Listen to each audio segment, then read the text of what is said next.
Hey everyone, and welcome to the Dota 2 Builds of the Week, the weekly series where I show you guys top 5 meta builds to help you get started with new heroes in Dota 2. As always, a link to my Twitch is down in the description below, and I encourage you to join us live because we have a lot of fun.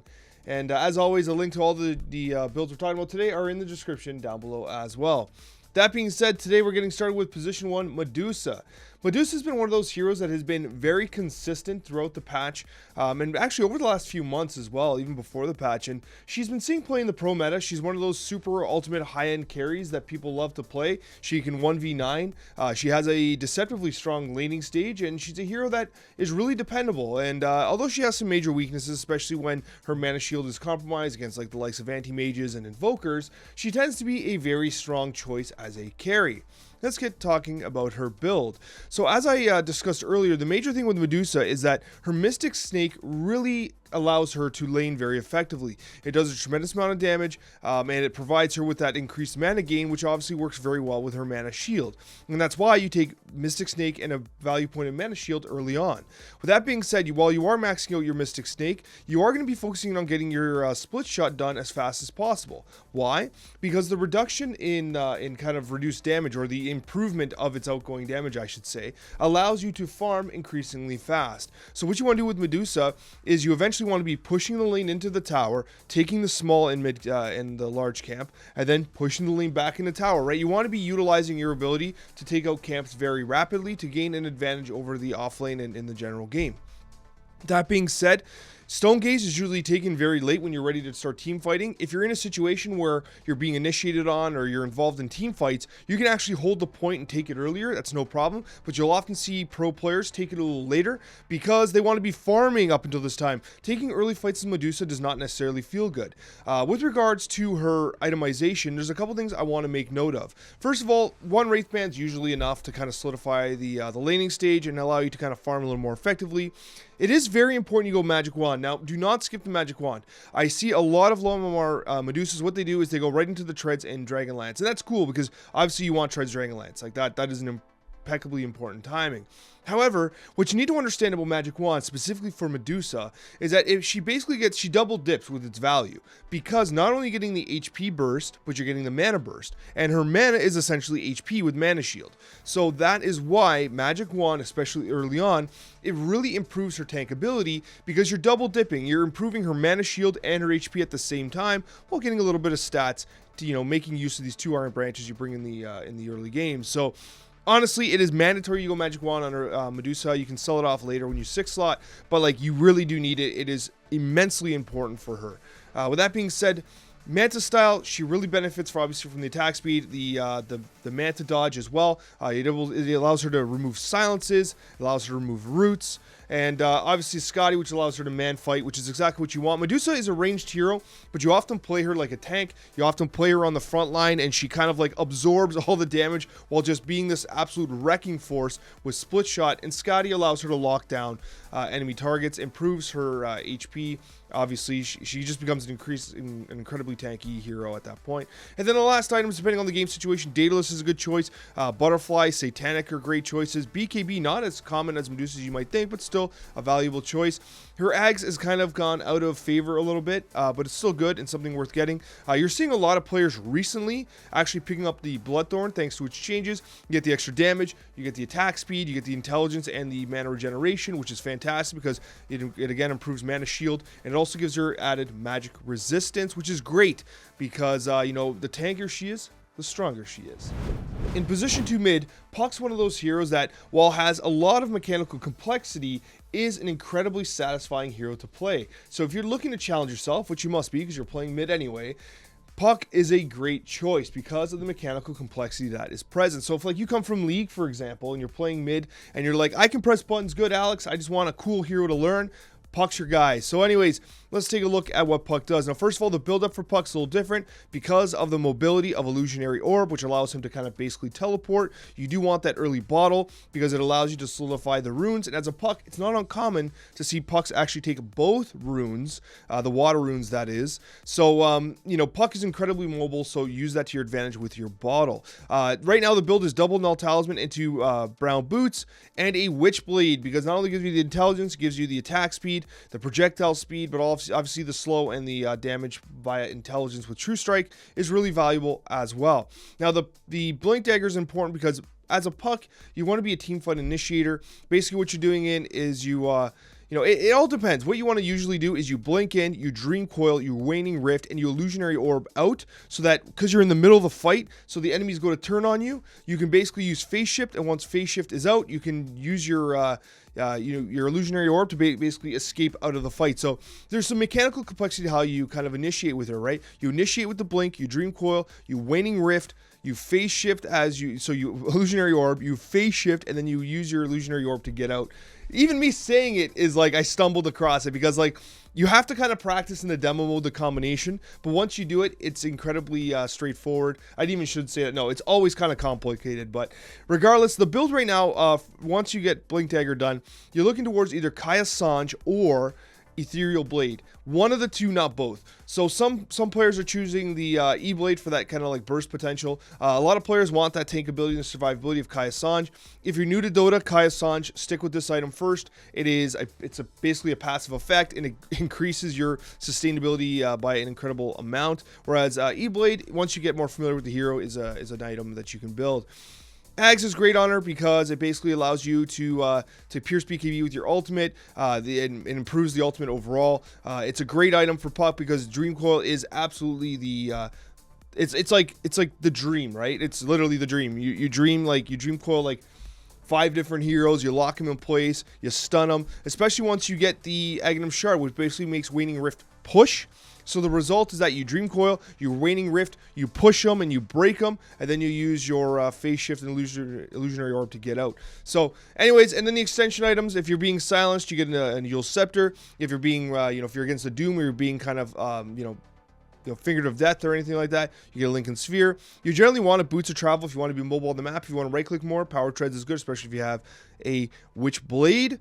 And outside of that, the usual items as well, like BKB, Dagon if you want to meme a little bit, but overall, Puck is a more complicated hero to play, but if you're looking to challenge yourself, is also an excellent choice.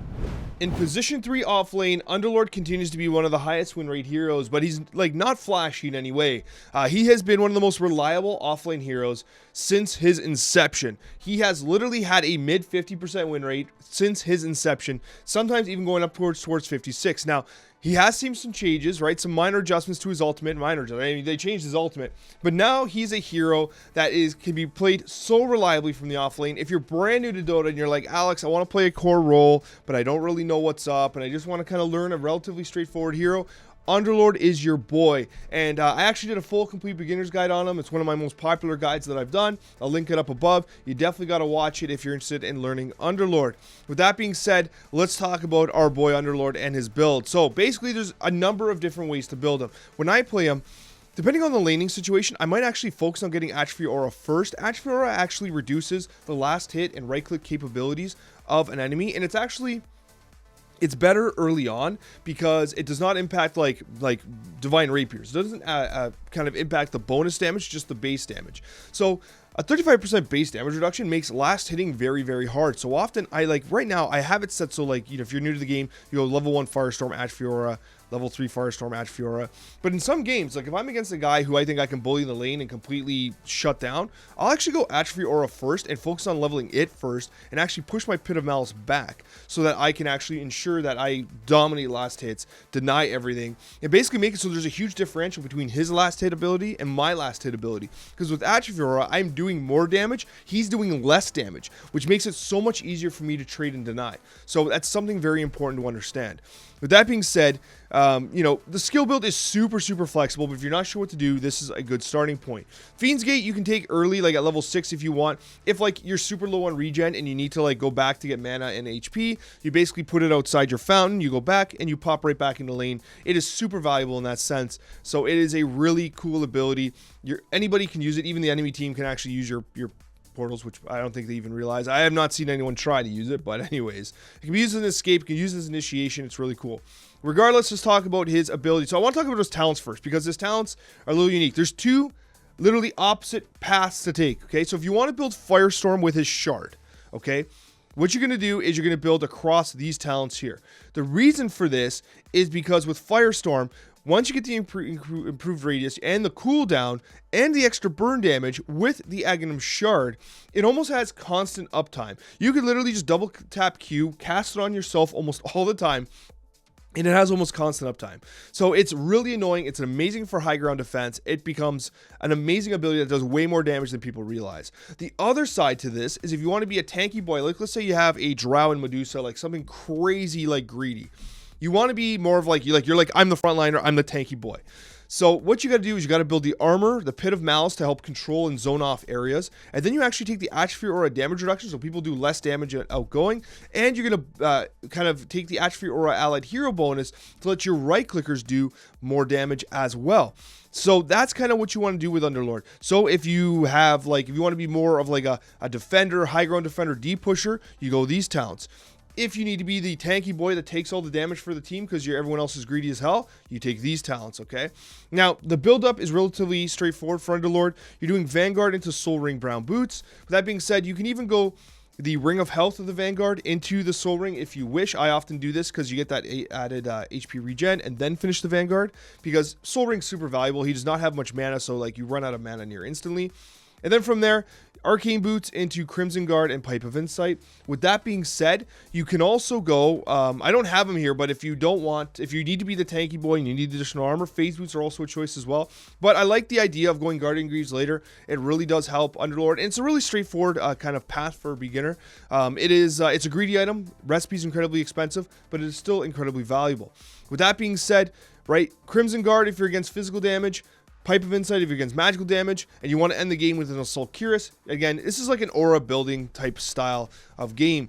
If you need to get additional catch, Rod of Vados is great. If you're against lots of right clickers, Shiva's Guard or Heaven's Halberd is great. If you need to dispel silences and slows and stuff, Lotus Orb is great. BKB, kind of niche. I don't actually usually build BKB. I let them cast their spells on me. I don't care. But if you want to build BKB, you can as well.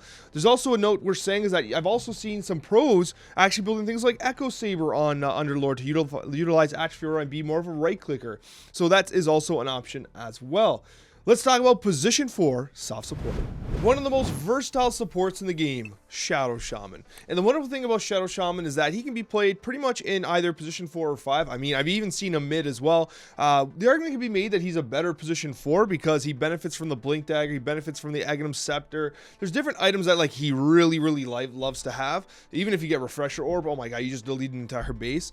But as a position 5, he's also a great hero as well. Reliable stuns, breaks, hexes, he's got it all. He's one of those heroes that no one will ever complain you're picking in the support role. Let's talk about him. So Shadow Shaman is one of those heroes that has had a major change in the recent patch because of his change to Shackles. Shackles now heals as well, which is great because that's something that Shadow Shaman often suffered with. You would shackle someone and then they would murder you. So basically Shackles really helps you kind of deal with it. So anyways, the idea here is that you actually now have a different build than traditional. You used to build Aether Shock and focus on that so you could kind of it was a very mana efficient item for the amount of damage it did. And now what you're doing is you're taking a value point in Aether Shock to basically secure the range creep if necessary, to secure kills, to harass. But you're actually going to be focusing on Shackles early on. The early points in Shackles are really beneficial. You're doing a lot of damage, you're doing a lot of healing, you're doing a lot of the actual duration of the Shackle. It's a good skill. You're getting your value point in Hex as well, so you can Hex into Shackle or Shackle into Hex. At the end of the day, he is a great hero that had a major change that really modified his ability, so be aware of that. With that being said, in terms of his itemization, you do want to block the enemy large camps. That's why you buy a Sentry Ward. He does benefit, obviously, from the Enchanted Mangoes and the Clarities because he is a very mana-intensive hero. Don't make the mistake of sitting in lane and never casting your abilities. He has a tremendous amount of right-click damage. That is something a lot of people don't realize as Shadow Shaman. He does a lot of right-click damage. So you almost want to right-click, Aether Shock, right-click, Shackle. You want to be introducing those right clicks between every spell cast, or else you're giving up hundreds of damage over the course of your combination. So please bear that in mind. That being said, Arcane Boots into Aether Lens into Tranquil Boots are kind of the usual. You actually disassemble the Arcane Boots in order to use the component, why am I forgetting the mana booster, to make the Aether Lens, and then you actually complete the Tranquil Boots, which obviously helps them. So now you have the added benefit of the regeneration from Aether Lens and the additional cast range, and you have the health regeneration and speed of the Tranquil Boots. And then Aghanim Shard, which basically improves his shackles. You basically can shackle somebody from across the map, which keeps you safer and allows you to initiate on people more unsuspectingly. With that being said, depending on the game situation, if you are super rich, you go something like Ags into Refresher Orb, which allows you to drop multiple Serpent Wards, which is great. You can also go Bongo Boots, which is fantastic, although very expensive to get to. Blink Dagger is great on him as well, because you can blink, hex, Aether Shock, and shackle somebody. The blink and hex really makes so they can't do anything. They can't use items, they can't do anything, and then they're stunned by shackles. Great initiation. If you need the survivability, you know, Force Staff, Ghost Scepters, those are all items that you can consider. And you could even build a BKB if you're super rich as a position 4, and you really want to be able to kind of lock someone down with the shackles, the healing you're getting from the shackles, and the spell immunity you're getting from the BKB. Because if you get stunned or anything like that, your shackles is kind of broken. But I mean, this is greedy as hell. Okay, don't rush a BKB on Rasta. You get reported for sure. But at the end of the day, position 4 and 5, I should say, Shadow Shaman continues to be an absolutely wonderful hero. I actually did a full beginner's guide on him. I'll link it up above. So if you're brand new to Dota, check it out. It'll help you get started. In position 5 hard support, Omniknight continues to be an excellent choice with a very high win rate. Just like Shadow Shaman before him, he's also a hero that can be played in the position 4 role as well. You've even seen him in the offlane every once in a while. Regardless, that's a whole different build. But we're talking about support Omniknight. And what he does very effectively is he's viable at all stages of the game. He has an impact at all stages of the game. He has an ultimate that can turn a team fight. He has a very versatile build.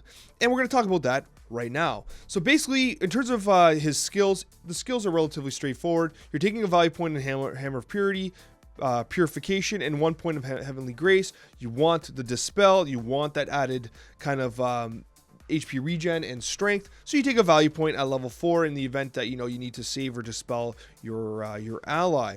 With that being said, everything else is straightforward. Purification first, Heavenly Grace, Hammer of Purity, and taking your Guardian Angel whenever you can. And there's purely support talents here. Now, the one at level 15, if you go your Holy Locket, you can take the level 15 Purification cooldown, which I think is very beneficial. Otherwise, 30 seconds off of Guardian Angel is super valuable. It makes it a little more, especially if you're in lower MMRs where fights are a little more frequent, it really helps you to kind of use your Guardian Angel with better effect. With that being said, you're blocking a camp with the Sentry Ward. You're going Magic Wand early. Now, the reason for this is because you're an Omniknight. You're a melee hero. You're going to be up in the front lines very often. You're often going to be targeted with spells. And he's not invincible. He's a strength hero, but he's not invincible. So the added HP and mana regeneration applied to the Magic Wand is super beneficial. Tranquil Boots is super valuable because you can go Tranquil Boots, infuse raindrops to help him survive, and with that added mana regeneration, it's valuable as well. But Soul Ring and Tranquil Boots are a great combo because when you pop your Soul Ring, you do not actually disable the effect of your Arcane Boots regeneration, which is great. That being said, the current build is going Drums of Endurance into the Boots of Bearing, which I know are getting cut off my screen a little bit, but Boots of the Bongo Boots, really valuable for him. Basically, it allows you to kind of be a motivating factor in a team fight. Not only do you have the Bongo Boots and everything associated with them, the attack speed, the movement speed, the inability to be slowed, but you also have Guardian Angel. So you become this team fight menace where your team just becomes this like unkillable, trampling train wreck for like the first few seconds of a team fight, and obviously for a little longer with the effect of Guardian Angel. That being said, Ring of Basilius, great for mana regeneration as well, but be wary if you're building all these small items that you might not have room for in Ring of Basilius. He really benefits from Aether Lens if you want to build him as a backline caster. Glimmer Cape, Force Staffs, these are all valuable. If you're getting Silence, you'll Scepter. If you're getting right-clicked, go Scepter. If you want to improve the ability to heal more effectively, Holy Locket is great and a natural progression from your wand. Solar Crest is great too.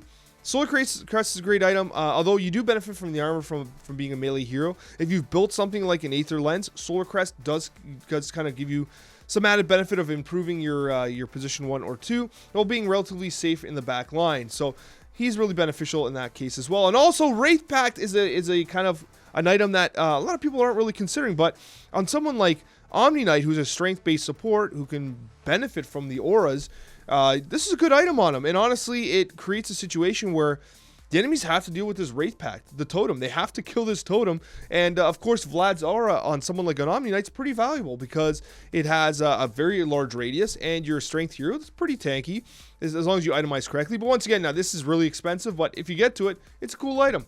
Anyways, guys, thank you so much for watching, and a very special thank you to all of our wonderful subscribers. We'll see you in the next Dota 2 video.